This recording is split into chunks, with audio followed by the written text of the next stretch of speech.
Jessica was surrounded. She knew no good was coming of this. She had her back against the wall as she listened to the creatures walk to and fro in the abandoned warehouse, seeking her out. The heft of the handgun she held did little to comfort her, but at least she knew she had the advantage of surprise. But she knew that would not be enough. Swallowing hard, she clenched the broken-off tooth in her left palm hard enough to draw blood. With eyes closed, she focused to turn that lock in the emptiness in her that the angel ablaze lived within, and the door opened. A surge of tingling heat, and she felt the waves of that heat move through her, and when her eyes opened, they were not just hers, but those of the angels and hers mingled together. Strengthened by the flow of plasm and rage, she rounded the corner to face her foes head-on. Polo. And that's when the screaming started. Hi everybody, and welcome back to the Botch Pit. I'm Chris, librarian of the pit, and I'm here with some help for you with some more of the more complicated matters of Geist the Sin Eaters, keys, and the conditions and dooms that come with many of them. A few things first.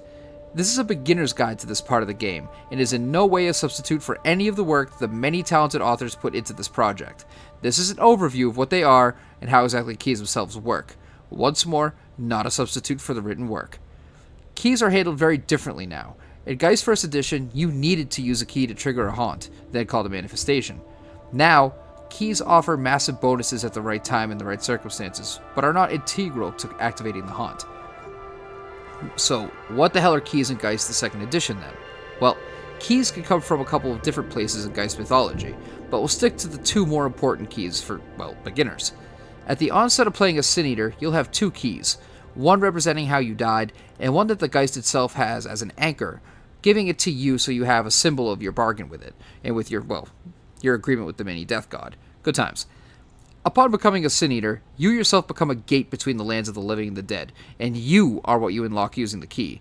Here are a few of the things that performing this act does. Every key has an attribute attached to it, and when you use the first haunt that you unlocked with the key, it adds that attribute to the roll.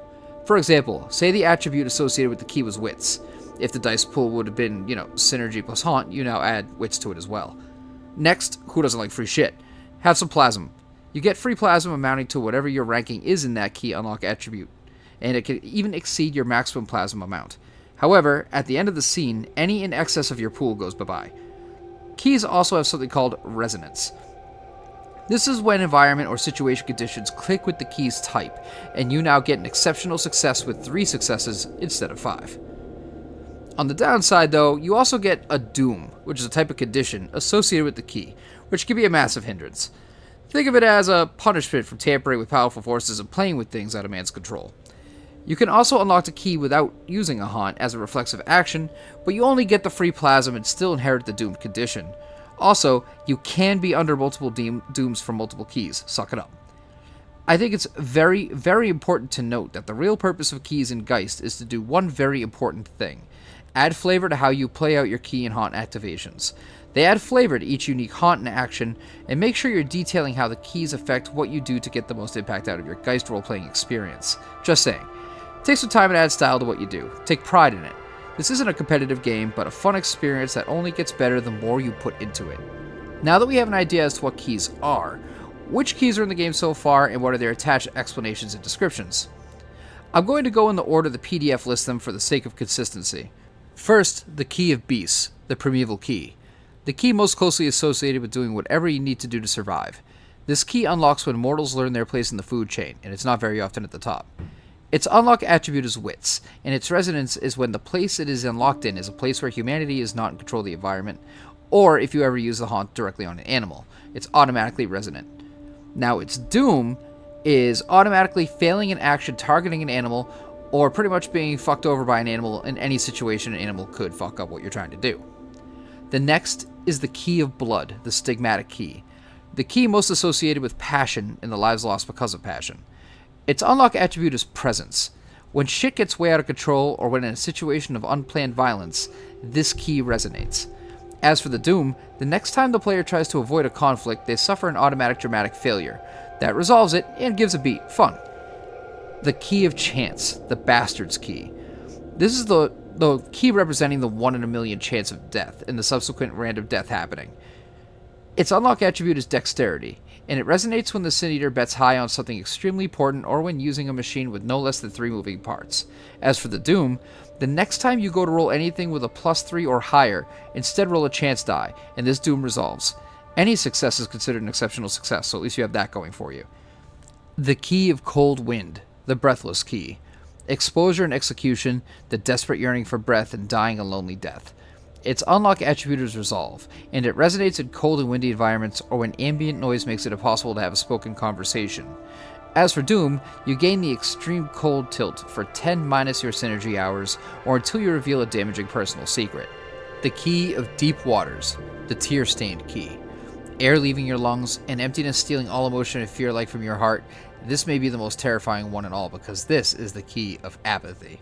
Its unlock attribute is Manipulation, and it resonates in any environment which is hard to breathe in, or if the target of the haunt is at least half submerged in water. Its doom is the next time you would fully replenish willpower, you only get one, and deal with it. The Key of Disease, the Key of Plague and Pestilence. The death brought on by disease, either new, old, or exotic, is what this key represents. Its unlock attribute is Stamina, and it resonates in any place that has been plagued by sickness or if the target has the sick tilt. Its doom is you get the sick tilt until the end of the next scene. This is a mean one. Hey, you chose it, not me. The Key of Grave Dirt, the Crushing Key. This is the death of the forgotten, those that died without leaving a mark and totally just neglected by the annals of history.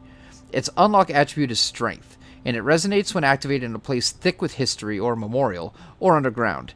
Its doom is any time that they want to do an extended roll, they have to spend a willpower or sacrifice something living in the name of accomplishing said goal. The Key of Pyre Flame, the Burning Key. The key of burning and peeling, of spreading and consuming, the flame doesn't judge. It's a death of passion, creation, and dynamic destruction. Its unlock attribute is Intelligence, and it resonates when used in an area with fire or the subject has the extreme heat tilt. Its doom is the player gets the extreme heat tilt themselves for 10 minus synergy hours, or until the character destroys a cherished item of their own. The Key of Stillness, the Silent Key. These are the deaths of ignorance, powerlessness, and apathy, those treated like ghosts long before they were dead. The unlock attribute is Composure, and it resonates when the target is unaware the bound is there, the target is helpless, or is just the target and the bound alone. Its doom is the moment she speaks, the doom ends, but so does the condition caused by activating the key. However, if they unlock this key without using a haunt, they gain the mute condition until the end of the chapter. Not just the scene, but the chapter. So, there we have it, a basic breakdown of the keys contained within the 2nd edition core book. I'm sure with Memento Mori, the player's guide that is coming, and with further support the game gets, we'll see more keys. But I hope this has been a helpful guide as to what the keys do, their basic works, and how they operate. So, as always, thank you for coming by. I'm Chris the Librarian, and we'll be back soon. Have a great night.